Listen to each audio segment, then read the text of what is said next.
Good morning. Ito ang ating verse for today. Verse 2 on Matthew chapter 3. And saying, Repent ye, for the kingdom of heaven is at hand. Magnagsisi kayo, sapagkat malapit na ang kaharian ng langit. For this is he that was spoken by the prophet Esaias, saying, The voice of one crying in the wilderness, Prepare ye the way of the Lord, and make his paths straight.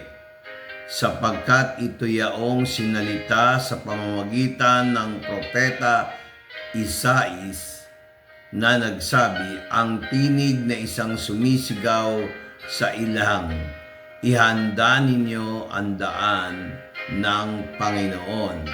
Tuwirin ninyo ang kanyang mga landas. Ever since nung pinanganak si Jesus Christ, si John the Baptist na nagsasalita rito ay lamang lang ng ilang buwan kay Jesus Christ. Magpinsan sila sa laman. Remember, Jesus Christ is the manifestation of Christ as God in the flesh. Pero hindi yan ang ating pag-aaralan, yung kanyang deity. Kung hindi ang pag-uusapan natin, kailangan tayong magsisi ng ating kasalanan at all times. Bagamat tayo ay pinatawad na ni Jesus Christ, sabi nga na siya ay the same yesterday, today, and forever, pero tayo hindi. Wala pa tayo dun sa part na nagmamanifest o kaya nasa glorified body. Hanggat tayo nabubuhay sa laman, meron tayong tendency magkasala. But by the grace of God o sa biyaya ng Diyos, meron pa tayong time para magsisi ng ating kasalanan. Ang problema ng ibang tao, pagka tumanggap kay Kristo na totoo, dapat kinukonsulta niya ang Biblia kung ang kanyang gawain ay tama o mali. Sabi nga ni Jesus Christ, Why do you transgress the commandments of God by your tradition? Nakita nyo na. At another, yung example ni Mary.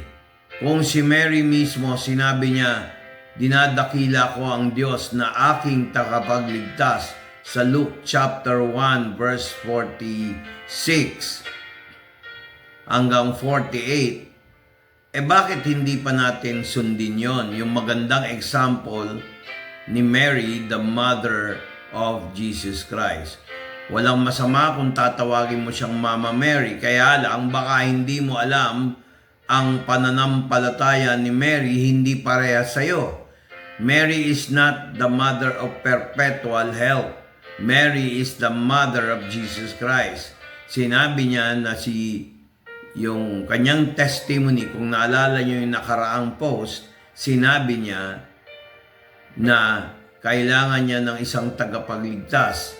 Ulitin ko, and Mary magnified the Lord God, di ba?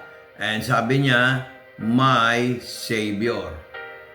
Kaya mga kapatid, dito na magtatapos ang ating devotion. Pag-aralan nating maigi itong verse na sinabi ko. Magsisi na tayo, hindi po lahat ng nakagisnan tradisyon o salin kwento, sabi-sabi ay laging tama. Hindi lahat na nakagisnan sa isang reliyon ay tama. Para malaman mo kung mali o tama, i-check mo ang Bible.